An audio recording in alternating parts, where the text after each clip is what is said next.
Welcome back to Toys on Tap. This week is a cool week with Chogrin coming on. Chogrin does all kinds of cool stuff. He's known for his gurus, his illustrations, his animations, and now he's walking into his second short film, and we cannot wait to see it. If you want to be a part of it, you can go to his social medias, and when that page is up, you can help fund the project. If you want more Toys on Tap, you can like, follow, rate, review wherever you get podcasts.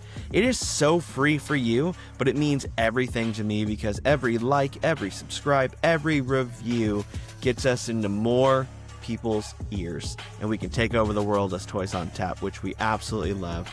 If you want to support us even more, you can follow us on all socials at Toys on Tap. That's where you're going to stay up to date on what's going on. We also have YouTube with almost 1,000, I think, maybe 900 subscribers, which are really cool to see that. And we release these interviews, and we release unboxings and bigger interviews whenever we get to do them. And if you want to support the show even more or become a sponsor, shoot us a DM or an email, and we will get you all squared away. Now let's get to this week's episode of Toys on Tap. I'm pumped that you're on. This has been a long time coming. You've been on the list for a long time. The list is ever growing and evolving. Oh, thank you. Thank you. I'm honored. Thank you. We've had so many talks about toys and stuff, and you are an artist through and through that has worked with so many different mediums and so many different people. So I'm really excited to have you on. Please, like everyone else, introduce yourself. Tell us who you are and what you do. Well, thank you for having me, first of all. My name is Chogrin. I am an illustrator, toy designer, filmmaker, a little bit of jack of all trades. I consider myself most of all a storyteller, and I just use different art mediums to tell my tales. So that's it. Solid way to do it. Now, Chogrin is not your name. No. My real name is Joseph Game, but Chogrin is my preferred artist name. Yes. Before we jump into history of you and all that, where does Chogrin come from? Excuse me. No. Also, Chogrin, hey, having a Diet Coke is one of my favorite things. So please, like anytime, if Diet Coke ever sponsors this is the episode they're going to sponsor. For anybody unaware, and I apologize if you can hear my air conditioning, but it's really hot in LA right now. Oh yeah, and we same in San Diego. And I'm so good at editing, they won't even know that there's anything in the room with you. Oh, cool. Okay. Well, and my other way to survive is with a Diet Coke. So cheers. Yeah. So a little bit so my name Chogrin. I used to be cagey about it. I was like, I'm gonna keep it a mystery forever. But it was honestly just a nickname that was given to me as a kid. They would call me Little Chogrin because I was half Cholo, half Gringo. And Okay. I have to explain the Cholo part because in LA, Cholo has a different meaning. But I grew up in Ecuador, so Cholo in Ecuador, it's kind of like sort of just like a cute way of saying like beach bum. Because I was born and raised in the city, but a big part of my life I lived on the beach, on the coast side. So for better or worse, there's different definitions in Ecuador. People will give you different, but that's my take on it. So I'm kind of like Cholo Gringo. It's and I've always kind of identified with being a hybrid. So for me, the word itself is a hybrid of two things. So that's Chogrin. I feel like there's something. I love talking about ethnicities and cultures and all that stuff. And there's something so special about being this like in between, even though it's probably so hard growing up. It just builds you into a different person that is set up for something so different because you see the world in multiple ways. And it sounds like an incredible way if you can navigate some of the stuff to grow up. It's funny you say that because that's kind of been my whole life. I was never like, I don't want to use that Selena line, like never Ecuadorian enough for the Ecuadorians, never Gringo enough for the Gringos. But I've always just kind of been in my own little bubble, traversing the world. Like, I was even like that, and everything that I've been a part of, like, as you think that cliques is a thing in high school, but cliques just goes on forever. Even in the toy community, there's cliques. Yeah. So I've just been that guy that I just try. Not that I want to try to get along with everybody, but I just like my demeanor is always just like treat everybody with respect and kindness, and just um, not necessarily that I want to get along with everybody, but just uh, you know, just be a good person. So Dude, say that again for the people in the back. Holy hell. It's so easy to be a good person. Just be a good person. just be a good Dang. person.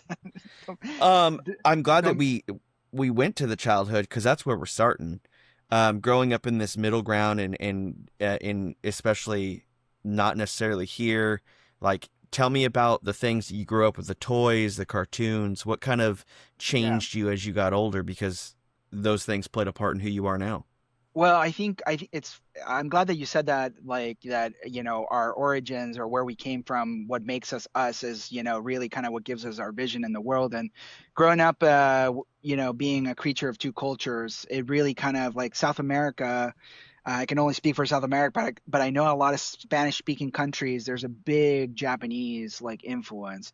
So I Okay. had that Japanese influence growing up on TV. I grew up with tokusatsu, which is, later in the States would be Power Rangers, or like, sorry, Super Sentai. So Yeah. I grew up with the OG Super Sentai. It was dubbed in Spanish, but I grew up with shows like Live Man, Giban, which is another type of, I think they're called metal heroes. So I kind of grew up with a little bit of like American TV, like cable TV, like Saturday morning cartoons, Ghostbusters, Turtles, but at the same time, like like this Japanese influence, and then at the same time, like shows that were local to Ecuadorian TV. So I was getting kind of like a little bit of everything, and that kind of sort of has like I guess like lasered my vision as I grew up, and I kind of started learning like how I wanted to draw. I definitely leaned into the Japanese influence, but then I was also very much influenced by like American classic American cartoons. Like I love Rubber Hose animation. I love anything by Works. Popeye, the Fleischers, all that stuff. So yeah. I mean, what's crazy is to be able to we're around the same age, and so being you're growing up with Super Sentai and like I'm growing up with Power Rangers, and there's this weird thing where like we're both growing up with basically the same thing, hmm Yeah. and but it still feels years and like in such different ways. It feels so different. It was cool. Like when I was a kid, I wasn't able to. There was a part of me when I saw Power Rangers, because I was also on board of the Power Rangers craze. Hmm. Like I think I think like many like kids, like, or I guess now adults from that generation. Um, it was kind of sort of like a lot of us was the transition of like it was Masters of the Universe, Ghostbusters, Teenage Mutant Ninja Turtles, and then what I like to call right after Turtles, I like to call it the dinosaur phase, Yeah. which was Jurassic Park and then Power Rangers. So I think but the Power Rangers, whoever Saban, I guess, he was very smart in the fact that he picked a Super Sentai that was dinosaur themed. So I remember when the show was popular and I was a kid experiencing it, I was like, this looks really familiar. So I mean, but it was different enough where I was just like, I just kind of went along with it, and it was years later I was like, oh, it was like part of Super Sentai. So Yeah. so yeah, yeah. Dude, I love that. With growing up there and dealing with that stuff, I mean, what are the toy? Are you still able to get some of the toys? Are they?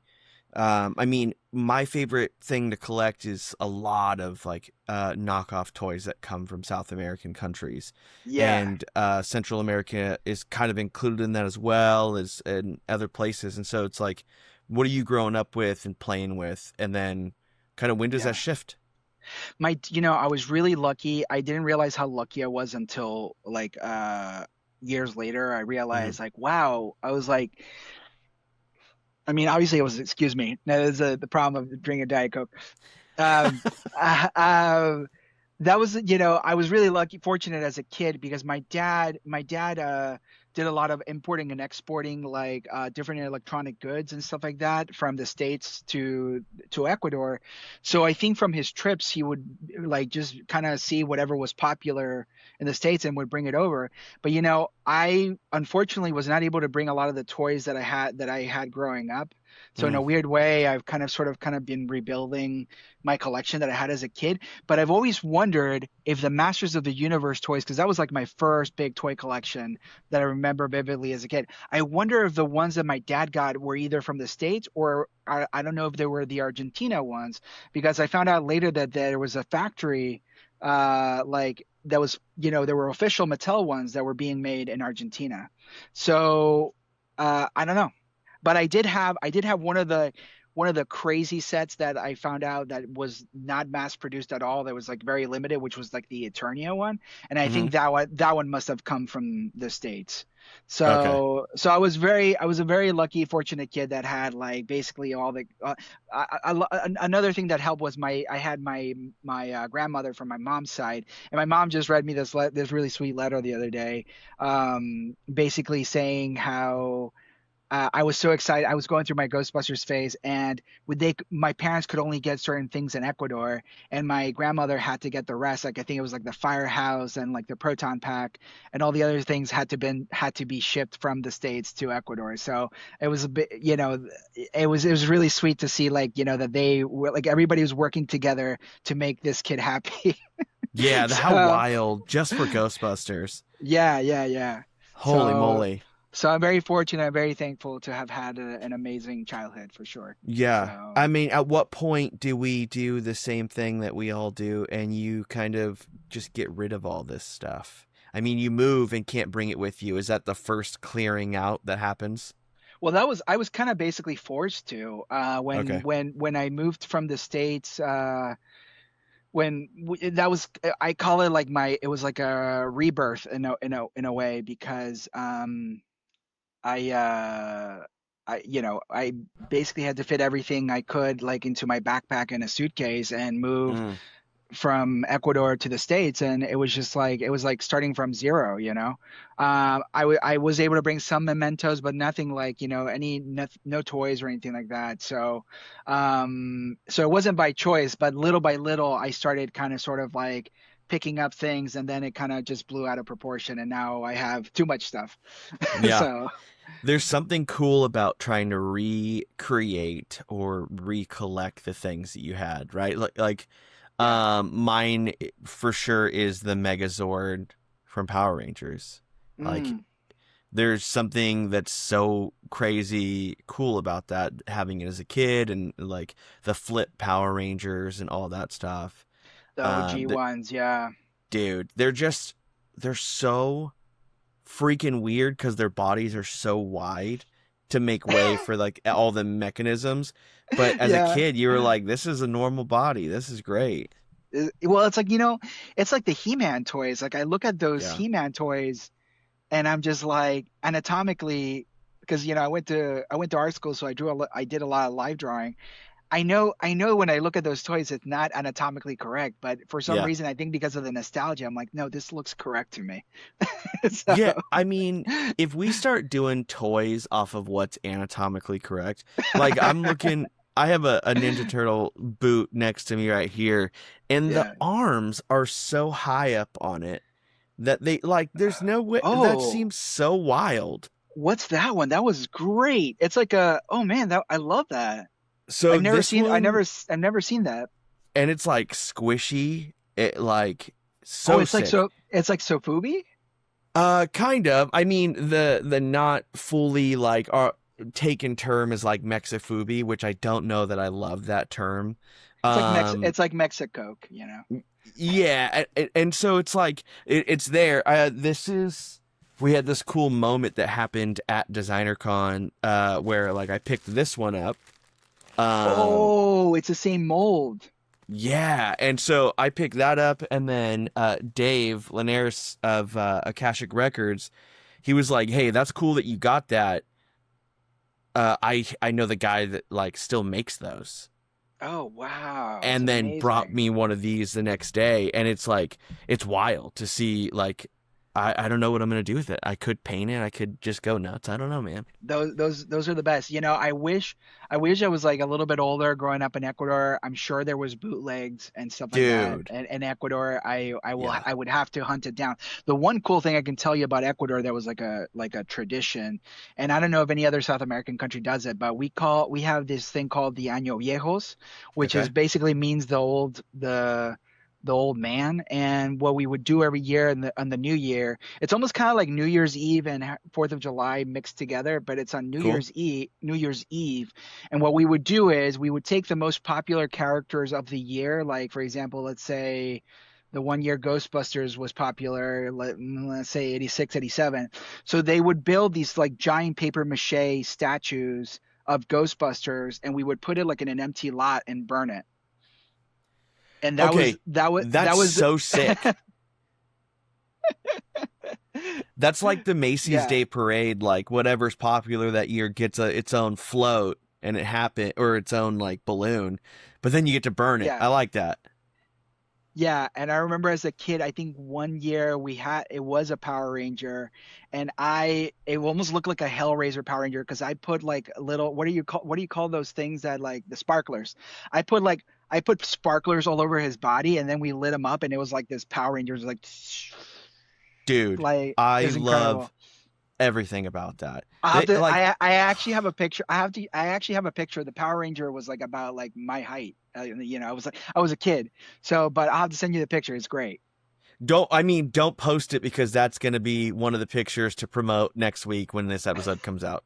Okay.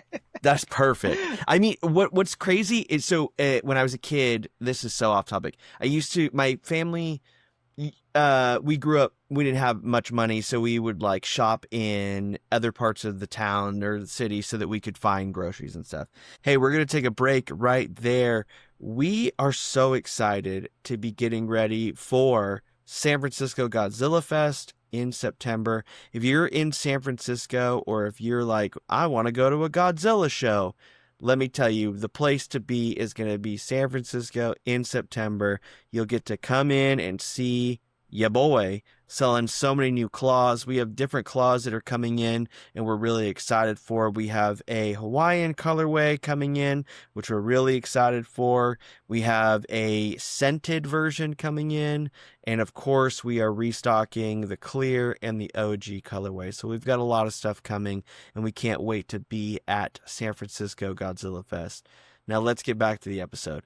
And Yeah, one of yeah, the yeah. places was like this giant I don't know, marketplace. It felt like I don't know what it felt like. It was new. It was like you'd walk into like a Vaughn's and then you'd walk into this and it felt like an open air market in its own thing.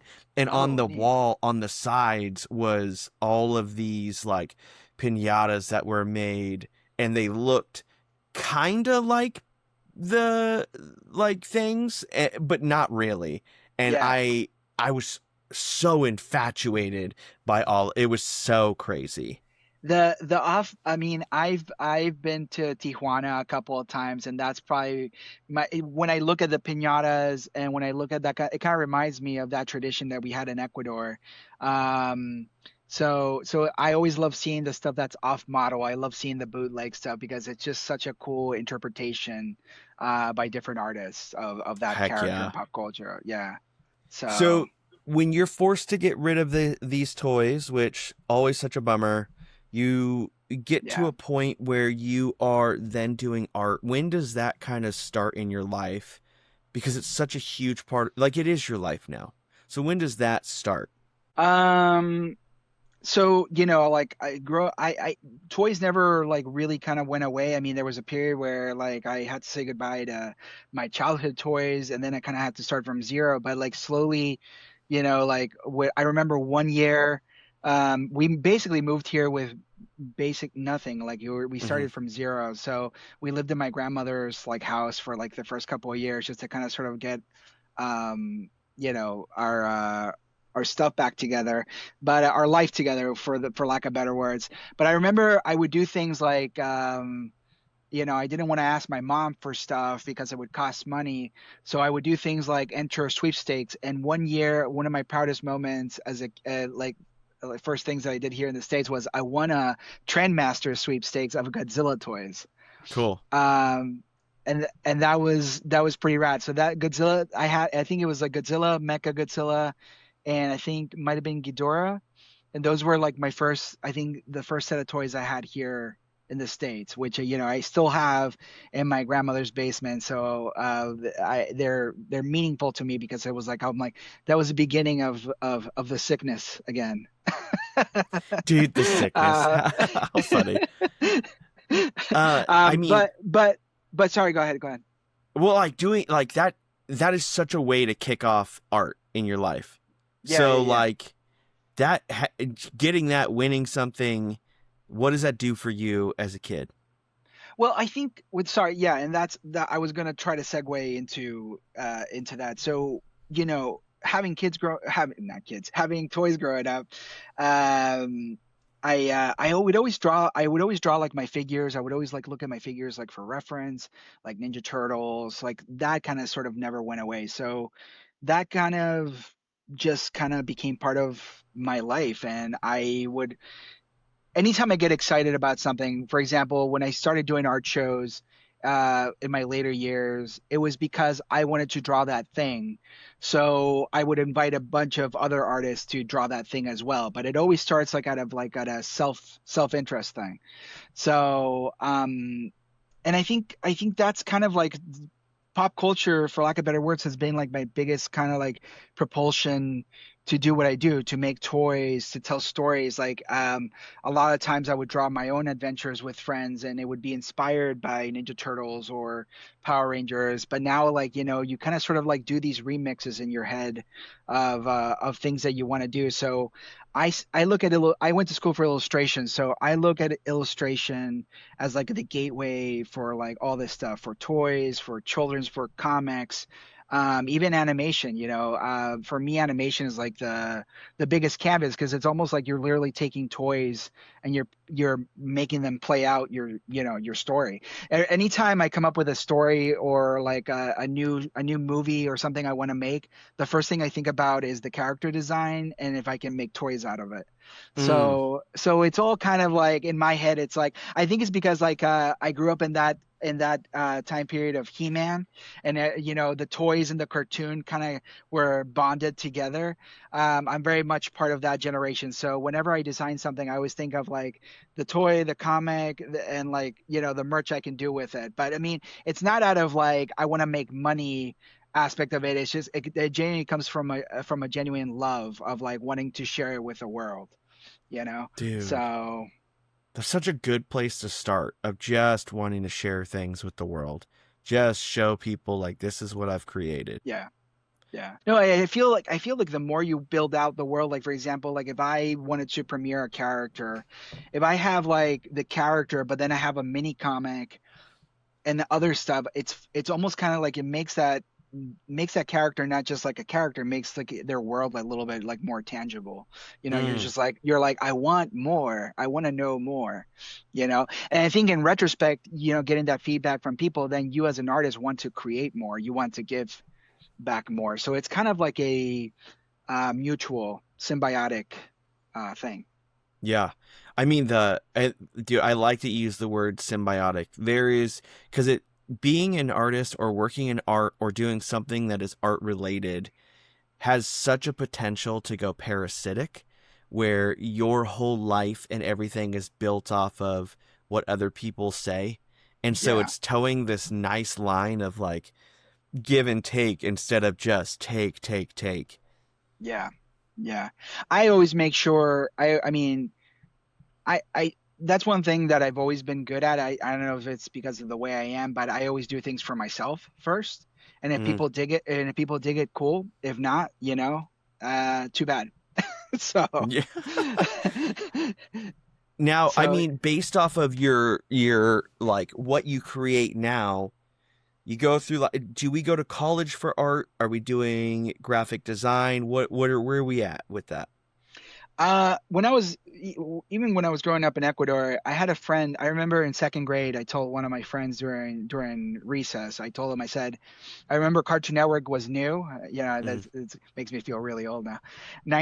Cartoon Network came out in '92. It was like a new thing, and I remember it thinking, I was like, oh, this is like the evolution of Hanna-Barbera.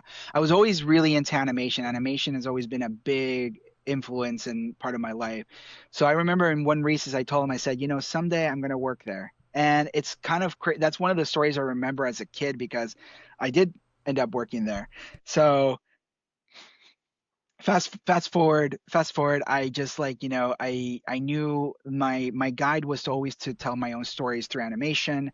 Um, I just kind of like when I went to college, I originally went for animation, but I quickly found out that I didn't want to move, do 10,000 drawings to make things move. And I realized that wasn't for me.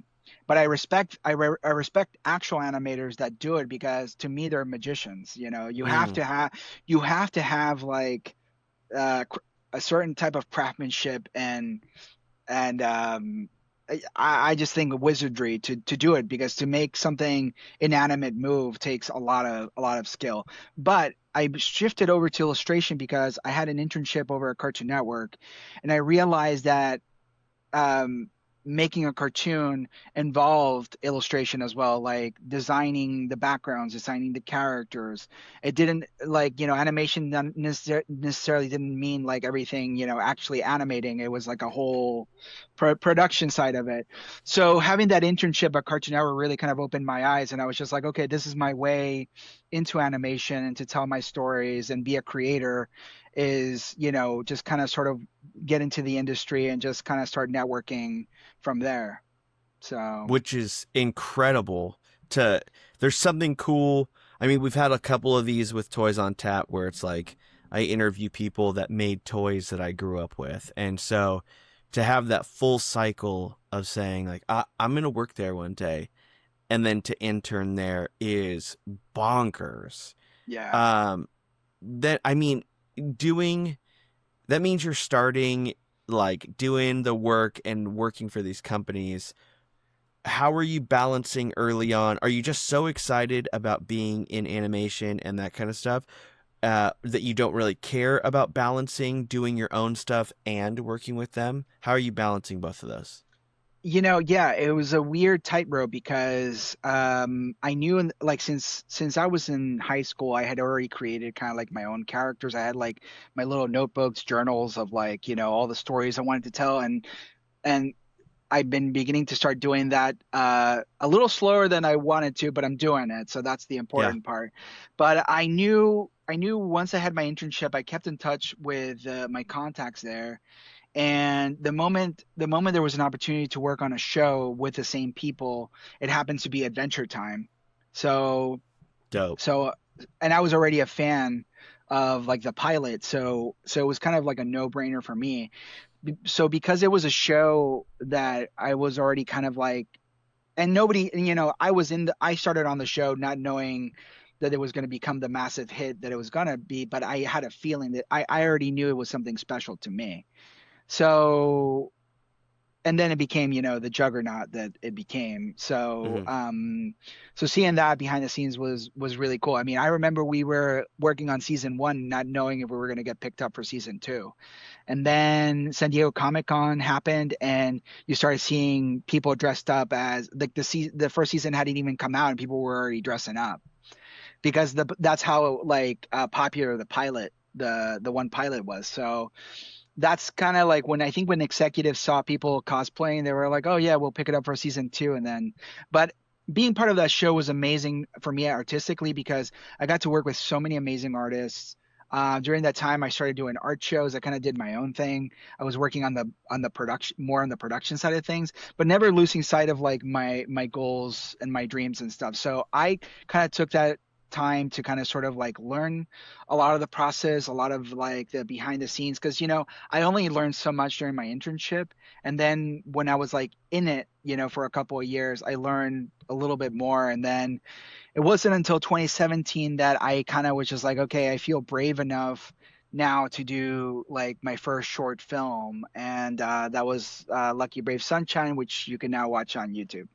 So, Dude, it's crazy to go into Cartoon Network especially, or to work on things like Adventure Time, which I don't love cartoons, but that's one of the few that I will still watch now because it's oh, cool. so good. But to be, because it doesn't use conventional like anatomy or anatomical shapes, like you have people Yeah, bending or running in like weird ways, and so yeah. it's cool to see how that evolves. I think it's a very toyetic show. Hmm. Or the characters. I mean, I like to call the character design on that show, and I think shows before that, like Flapjack and then even regular show, Yeah. they were like I call it neo rubber hose. It's kind of sort of like the influence of like old timey cartoons with the hose arms and legs and stuff like that kind of came back, and that was already a big part of my vocabulary artistically. So I kind of like just like was on the right wave like of stuff, and working on the shows, definitely like I already had my style pretty established, but being in those shows, definitely, I mean, I'm sure it's influenced me in different ways, like how I draw, like maybe like the eyes or the mouths and some characters. So it was definitely a positive thing for sure. So Dude. And what's so crazy about all of that, is somehow we get from doing some of the craziest cartoons and that kind of stuff to now having a so specific style that when yeah. we see it, we know it's you. Oh, dude, And thank you, I appreciate that. it's like some people try their whole lives in art to figure out what their style is, and it's incredible to like watch it happen. Like you just see people that have something Yeah. that they do that kind of, it shows itself in toys and now on magic cards and like all that stuff. And so how do Thanks, man. we get to the point where we start kind of either developing that style or trying to make toys? Do those kind of go together? It started, I think because I'll rewind a little bit. So before I went back to working at Cartoon Network, I was working at a design firm. So right out of school, my plan was to immediately fly back to California and work at Cartoon Network. But that was not to be right away. Cartoon Network had a little bit of a dark period where they did live action, believe it or not. So a cartoon channel decided to try live action for 2 years, which was, we like to call in Cartoon Network, the dark days. Yeah. But anyway, so I kind of, after my internship, I graduated from school, and then I kind of just had to. It was my first, like, well, I got to figure stuff out. I can't go to Cartoon Network right away, so I got to figure something out. So I worked at a design company for 2 years, until I went back to Cartoon Network in 2009. And at that, I think that was very good for me because I learned a lot of design skills that, honestly, I don't know, I probably wouldn't have learned at Cartoon Network. It was a different set of skills. A lot of the work was done in Adobe Illustrator, which was vector based. So that like was a big part of my influence and like the stuff that I do now. So during that time, I started doing art shows, and the art shows were kind of like the catalyst of me always trying out different things. So from Philly, I was doing the art shows in Philly, and then when I got the job in LA, I transitioned. I brought the art shows here, and I started doing art shows at Gallery 1988, Gallery Nucleus, like a lot of the pop culture galleries here in LA. And I kind of got addicted. It was like an addiction. I was just like, oh, what theme can I do next? What art show can I do next? And I'm like, yeah, why don't we do Ghostbusters, Goonies, and Gremlins together because they all start with the letter G. And those are three of my favorite movies. Yeah. So I don't know, weird things like that. If I would do those shows today, I probably wouldn't do them like that. But I think just being young and sometimes being young and ignorant is kind of helps you in a weird way, navigating through things. And the art shows always to me were like a springboard to try out different things. Like as an artist, you get sometimes not stuck, but you get tired of doing the same thing. You're just like, so one of the art shows that I did in 2014 was Popeye. And that was the first show that I was like, you know what? I want to take this design that I did of like a spinach can with arms coming out of it, and I want to do it in 3D. Mm. So that was my first time. I call it my gateway into toys moment, because once I saw my design turned around in 3D and I was giving notes on it, and I worked with a sculptor friend of mine, Tommy Kaiser, who did a lot of stuff on Robot Chicken. But that little taste to me was like kind of like exploded my mind, and then ever since that show, I kind of like it's almost like I had to have a 3D thing for each art show that I did then. So it was kind of like, and the following year in 2015 was the time was like the was I didn't know because it wouldn't like pay off until 5 years later, but I did a Guillermo del Toro show. And that was I did for that show I did like a little like almost like a little Buddha of Guillermo del Toro with six arms. And at the time not that I didn't think anything of it, but I thought of it as a one off. It was just like, oh, this is a cool design, you know. Guillermo was cool. He bought it. It's in his collection. I was like, that's awesome. To me, that was just like good enough, fantastic. 5 years later, I found out, I was still doing like my 3D designs with different designs and things like that, and I found out that I started doing Designer Con, and like I started getting more into like the indie toy community. And I found out a sideshow was doing like their own like what do you call it, boutique vinyl toy line, which was called Unbox Industries. Hmm. And a buddy of mine who worked at sideshow, David Igo, shout him out. He did a really cool Kickstarter called Monsters. That was like, these really cool mutant toys. Anyways, oh, I needed to shout him out. Anyways, he kind of sort of like did the introduction for me there, and I was able to take then. They were asking me like, do you want to? So what do you have in mind? Like, we want to work with you. Let's do a vinyl toy of one of your designs. And because I had the Guillermo design already sculpted, and they had already had a relationship with Guillermo, that was kind of sort of like it fit like a glove, and that was my first toy. It was the Guillermo del Toro, the Guru del Toro. So then that catapulted me into like another level of addiction. And I was just like, all right, well, like I thought the Guru thing was like a one-off. And then after the Guillermo toy sold out, had started thinking about, I was like, maybe I can do this as a series. And it wasn't until they actually asked me, it's like, who do you want to do next? And I sort of had thought about it, and I had like a list of people that I had kind of sort of like been doing sketches, and the next one was Kevin Smith, and it just kind of went off after that. Then I did a Ninja Turtle one, and so on and so on. So Just bonkers that it like grew so fast. It's art sometimes feels like that, where it's like you grind for a little bit and then the dam breaks and it just starts pouring.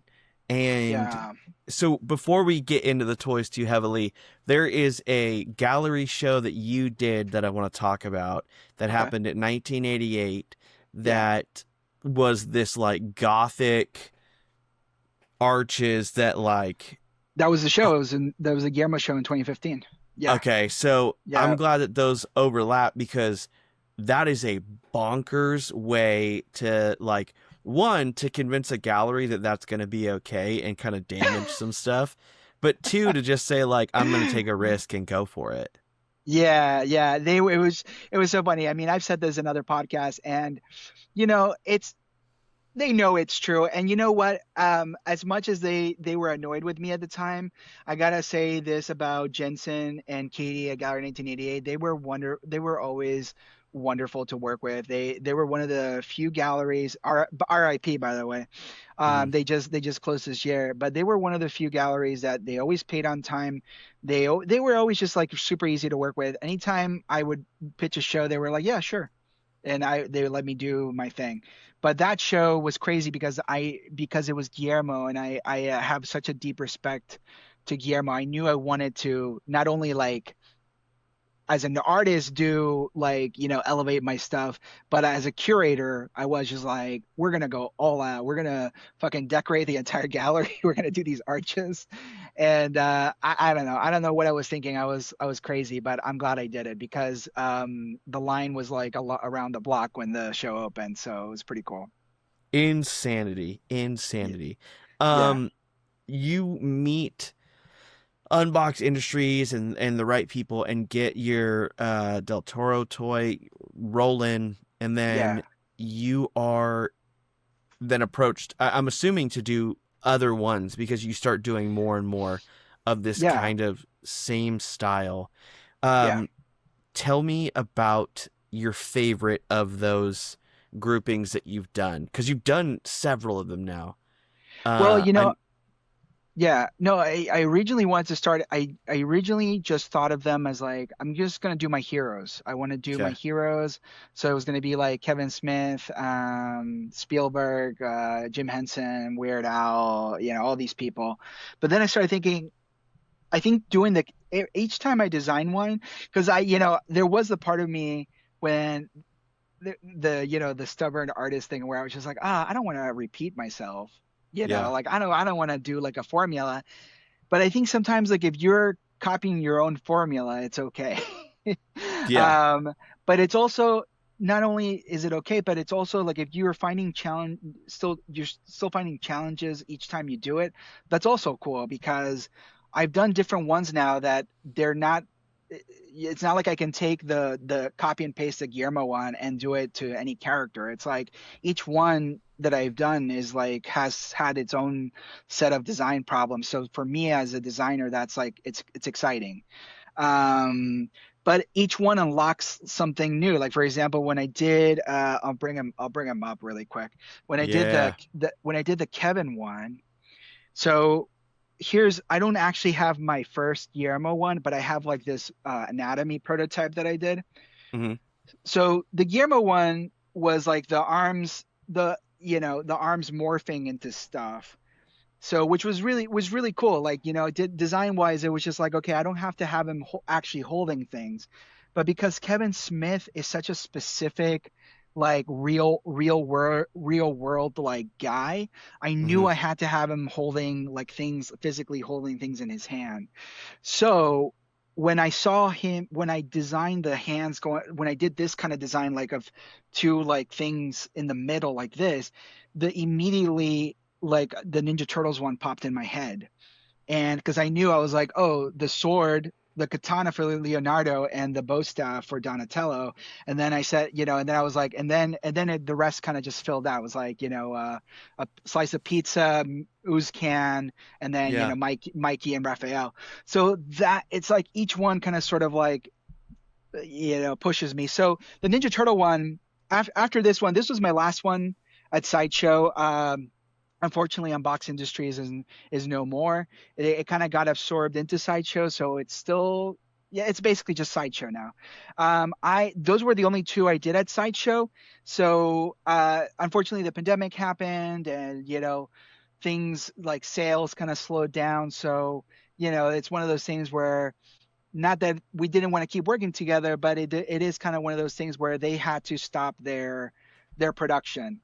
And me being me, I'm like, well, you know, this is I can, it's not like it's like it stays and dies there. I can take my grooves and work with anybody if I want to. I mean, that's always kind of been my mentality. So I just started pitching. I had this design for the Ninja Turtles one, and I started just kind of shopping it around. And I got to meet the wonderful late Frank Kozik at a designer con, and he kind of sort of was my way into Kid Robot. And one of the I it's still bums, it's still like just so sad. I remember being on the phone with him on a Thursday, and then on Saturday he passed away. Yeah. So it was one of the last projects he greenlit at Kid Robot. So yeah, it's crazy. It's Mm. crazy. It's crazy. I still find it surreal. Yeah, So it is tough. Yeah, holy moly. yeah, Um, Going into that, when did, because it doesn't stop there, right? Like your creations yeah, don't stop there. you Yeah. also created this crazy design of the Jurassic Park Oh yeah. can. Tell me about that can. Let me gotta be very careful. He's very fragile. So this guy. So okay, it's funny.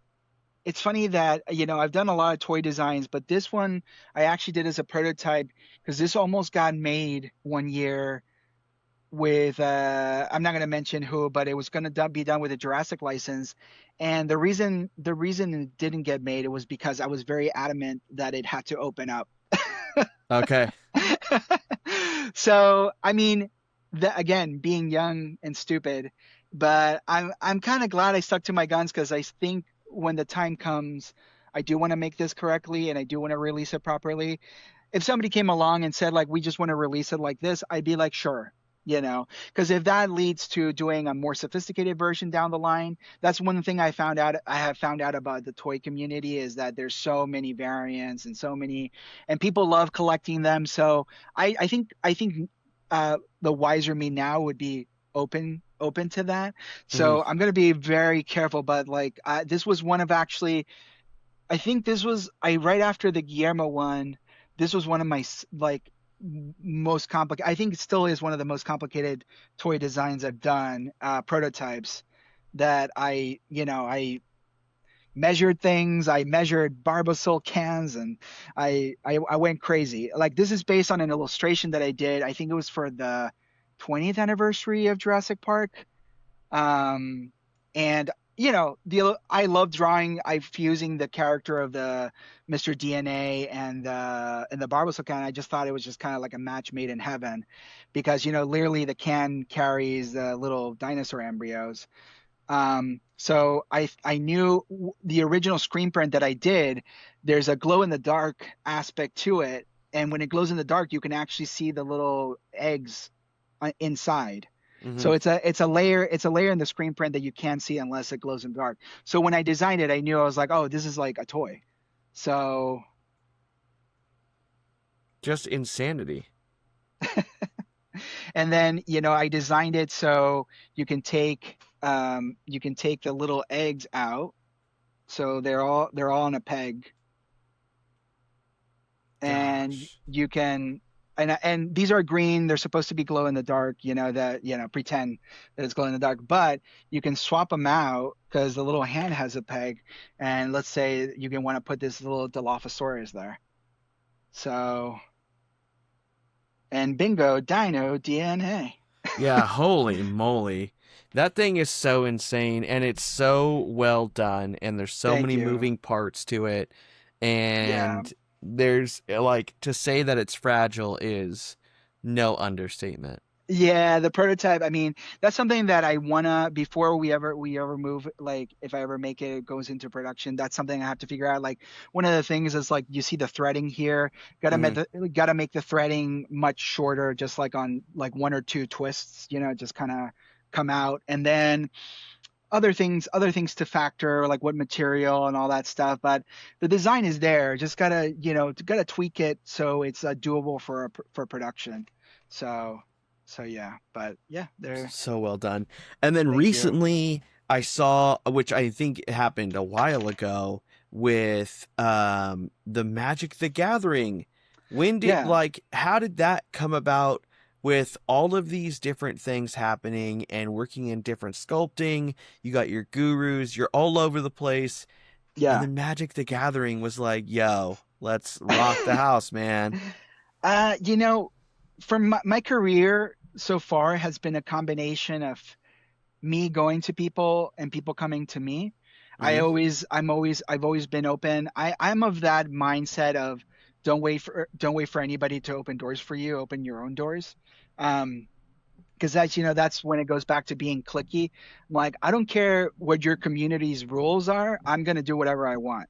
Yeah. so so I'm just gonna design and do the thing that I want to. I don't know, whether it's like this thing and this thing, or you went about it this way, but I'm gonna just do it. So a lot of the things that projects that I do is I have a philosophy of sometimes just reaching out to people and saying, hey, do you want to do this? And more often than not, the universe will answer back yes. So magic was one of those things where I just reached out to an art director, and they were like, yeah, let's work on something. And one card unlocked another card, and I'm hoping to do some more in the future. But I kind of took it as an opportunity to keep expanding my gurus. I was like, my gurus are known for in toy form, but I wanted to kind of sort of lock them in more too, in like just in illustration as well. Yeah. So I was just like, why not? The the first one I did was like of a mouse. It's called the Mouse Warrior. It's like they call it the Ember Heart Challenger. Okay. So when they gave me the next one, I automatically thought it'd be kind of cool if there's like a companion, and it happened to be the Garfield one that came out. So I was like, I think it's kind of cool that my two first cards are a mouse and a cat. Um, you know, It's insane. Like I have. This is for the people out. I have zero interest in Magic the Gathering, but what I do have an interest in I is have how I they. have I don't know how to play it, but I'm happy to illustrate for it. Yeah, sorry, go ahead. Yeah. I do. I definitely. I know how to play it. A friend of mine has taught me, but Yeah, I just don't have an interest in it. I'm long past that point in my life. And then, but yeah, I do like how they collaborate with brands and with artists and how those work, because they've had yeah. Furby ones and Ninja Turtle like all kinds of crazy ones that have come out. I wanted to And do the Furby one so bad. dude, see, that's how you. That's the dude Furbies. I have a Furby tattooed on me. I love Furbies.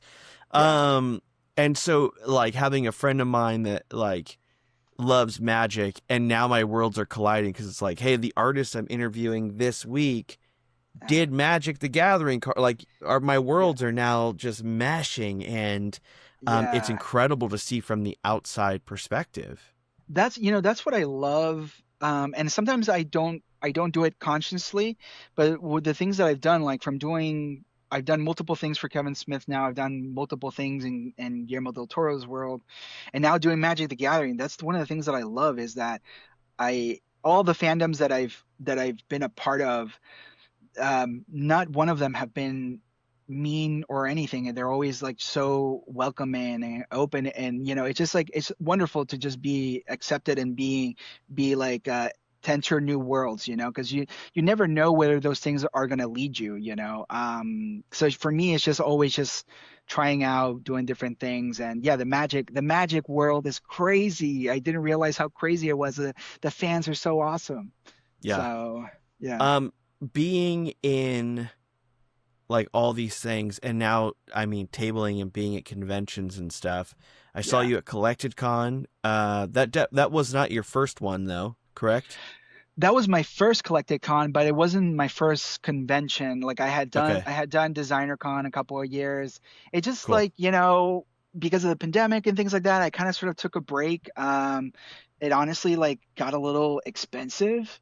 Yeah, Um, but I'm hoping to be making more stuff, and I feel like when I have more stuff to have on my table, it makes more sense for me to have a presence there. But regardless, I always like going, even if it's just like myself, to say hi to you or say hi to my other friends.